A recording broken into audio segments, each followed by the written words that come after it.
दलितों के नाम पर राजनीति करने वाले वो लोग कहां हैं जो इस तरह के मामलों में अपनी राजनीतिक सुविधा देखते हैं और उसी के हिसाब से ये तय करते हैं कि किस मामले को कितना उठाना चाहिए और किस मामले पर सिर्फ काम चलाऊ बयान देकर बच जाना चाहिए। हमारे साथ इस समय भीम आर्मी के चर्चित नाम चंद्रशेखर हैं, जो आजकल नागरिकता कानून आंदोलन में बहुत व्यस्त हैं। क्या नागौर उन्हें ध्यान में आया? हम उनसे यही बातचीत करते हैं। बहुत स्वागत है आपका चंद्रशेखर जी। ये बताइए कि राजस्थान कब जा रहे हैं आप? जी बिल्कुल जाऊंगा, और वहाँ की पूरी टीम भी लगा दी है। अब बड़े जोरों शोरों पे 23 तारीख का बंद होगा वहाँ पर, क्योंकि जिस तरह की घटनाएं हुई है हम इसका विरोध करते हैं पूर्ण रूप से। और ये अमानवीय अत्याचार है। एक बार के जीवन में दलित कितनी बार मरेगा ये सोचने का विषय है। हमेशा से इसको सताया जा रहा है। रोज़ हम स्वाभिमान की बात करते हैं, लेकिन इस तरह के अपराध होते हैं तो ये लगता है कि आज भी मानवता वाली बात नहीं हो रही। आज भी लोगों में जातिवाद कितनी गंभीरता से घुसा हुआ है, उनके दिमाग में, उनके मन में, उनकी सोच में। ये बहुत बुरा है देश के लिए।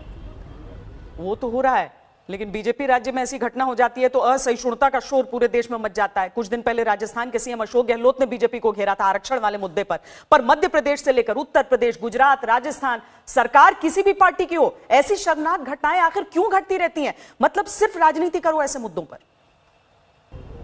देखिए, अभी एक कानपुर में बड़ी घटना हुई, वो बीजेपी की गवर्नमेंट में हुई। इतना दलितों का नरसंहार हुआ, वहाँ पर काटा गया, उन्हें सताया गया बाबा साहब के पाठ करने, बाबा साहब की बात करने, विचारों की। अब ये राजस्थान में, और राजस्थान में इससे पहले चूरू में भी एक मामला हुआ था। कहीं दलित को पानी पीने पे मार दिया जाता, जैसे मध्य प्रदेश में हुआ, जैसे उत्तराखंड में हुआ कि आटा की चक्की छूने पे दलित को मार दिया जाता है, घोड़े चढ़ने पे दलित को मार दिया जाता है। मेरी समझ में नहीं आ रहा है कि दलितों के प्रति सोच क्या है। मुझे लगता है ना कांग्रेस ना बीजेपी, ये कोई इनका बारे में नहीं सोचना चाहती। बस ये चाहती हैं बीजेपी के नाम पे डरा के कांग्रेस राजनीति कर ले और कांग्रेस के नाम पे डरा के बीजेपी राजनीति कर ले। मुझे लग रहा है इस पूरी राजनीति में दलितों का वजूद कहीं नहीं है, मुझे नहीं नजर आ रहा। बिल्कुल मैं साफ कह सकता हूं कि दोनों सरकारों में हमारे लोग मर रहे हैं। और शर्म आनी चाहिए कांग्रेस के मुख्यमंत्री को, अशोक गहलोत को। पहले उनके राष्ट्रीय अध्यक्ष ट्वीट करते हैं, स्टेट में बैठे मुख्यमंत्री को नहीं पता है कि इतना गंभीर मामला हो गया, पूरी दुनिया को पता लग गया, पूरे देश को पता लग गया। मुझे शर्म आ रही है कहते हुए कि ओबीसी वर्ग से आने वाले अशोक गहलोत हमारे भाई हैं। हमें दुख है इस बात का, लेकिन वो संजीदा नहीं है। तो दलितों के हितों की बात की, दलितों की सुरक्षा तो बहुत दूर की बात, इनके हितों की बात होना भी मुझे समझ नहीं आ रहा है वहाँ पर। तो बुरा हाल है राजस्थान में हमारे लोगों का। उनकी सुरक्षा हमें जाके करनी पड़ेगी और ये जाके सरकार को आईना दिखाना पड़ेगा कि वो क्या कर रहे हैं। 23 तारीख को आपने भारत बंद का आह्वान किया है। मुद्दा है प्रमोशन में आरक्षण, सीए, एनआरसी, सब कुछ है, पर दलितों की लड़ाई तो बुनियादी भी है। अभी दूल्हों को घोड़ी से उतार लिया जाता है, मैनहोल में उतरना होता है उन्हें। इन मुद्दों की लड़ाई आप नहीं लड़ रहे हैं? नहीं, गलती नहीं हुई है। असल में लोग सुधरना नहीं चाह रहे हैं, समझना नहीं चाह रहे हैं। आज भी दलित को जानवर की तरह ट्रीट किया जा रहा है। लोगों को लगता है ये इंसान नहीं है। आज भी ये सोचा जा रहा है कि ये वही जानवर है जिसको पहले पीट देते थे, छेद देते थे, इनके महिलाओं के साथ अपमानजनक व्यवहार कर लेते थे, ये बोलते नहीं। आज का दलित जवाब दे रहा है, ये समझना पड़ेगा। और ये जो हो रहा है ना, ये बड़े लंबे समय से हो रहा, अब ये नहीं होगा। ये हमें इसमें बदलाव करना पड़ेगा। और ये बाबा साहब कॉन्स्टिट्यूशन सबको बराबर के अधिकार देता है, लेकिन जिस तरह की घटनाएं गुजरात में अभी आपने बताया, दलित आर्मी में हो सकता है, दलित राष्ट्रपति हो सकता है, लेकिन घोड़ी नहीं चढ़ सकता। क्यों भाई? क्या नफरत है दलितों से? मुझे समझ आता है ये छोटी सोच वाले लोग हैं, इन्हीं की वजह से भारत पिछड़ रहा है। और गुजरात तो माननीय प्रधानमंत्री का प्रदेश है। वो दलितों की, पाकिस्तान के दलितों की चिंता कर रहे थे, वो बांग्लादेश के दलितों की चिंता कर रहे थे, एक जवाब नहीं आया। अफगानिस्तान के दलितों की चिंता कर रहे थे, मुझसे कह रहे थे कि दलित गुमराह हो रहे हैं, आपका एक स्टेटमेंट नहीं आता। दलित दिखाई नहीं देता, इनकी राजनीति में दलित नहीं है, सिर्फ वोटर है। दंगे के नाम पे, हिंदू मुसलमान के नाम पे याद आता है और कहीं याद नहीं आता। दलितों को भी समझना चाहिए कि उनका वास्तविक हितैषी कौन है। ये लोग जो सिर्फ उनका राजनीतिक वोट में के टाइम प्रयोग करते हैं। नहीं, पर चंद्रशेखर जी, आरोप तो आप पर भी लगता है ना कि आप उन मुद्दों पर राजनीति सिर्फ करते हैं जो आपको सूट करती।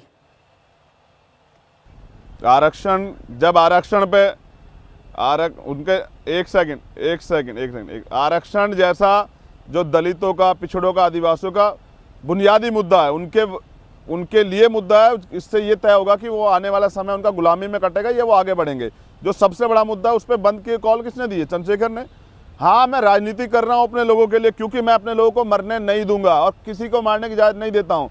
इस देश में चाहे दलित गटर में मरे या घोड़ी चढ़ने के ऊपर उसको मारा जाए, ये नहीं होगा देश में, ये समझना पड़ेगा। अभी मैंने आगे बढ़ना स्टार्ट किया भीम आर्मी के माध्यम से, हमारे लोग तैयार हो रहे हैं। अगले 2-3 साल में जैसे तैयार हो जाएंगे, कैडराइज होंगे, फिर मैं बताऊंगा कि दलितों को कैसे मारा जाता है।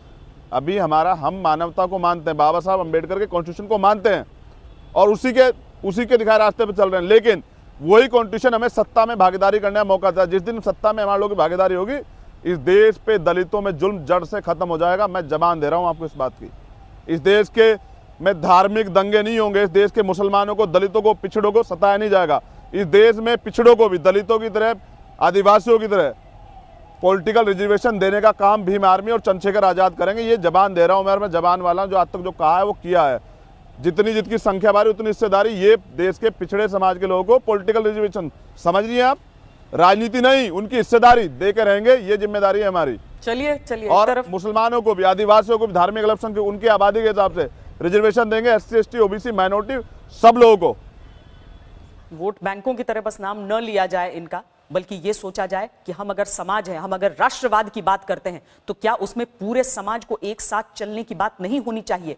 क्या यही है देश प्रेम, जिसमें सेना के एक सैनिक को, एक योद्धा को उसकी घोड़ी से उतार लिया जाता है क्योंकि वो दलित है, या फिर राजस्थान में 2 दलितों को इस तरीके से पीटा जाता है क्योंकि उनकी जात वो है? देश को सोचना होगा, तभी सुधार आएगा।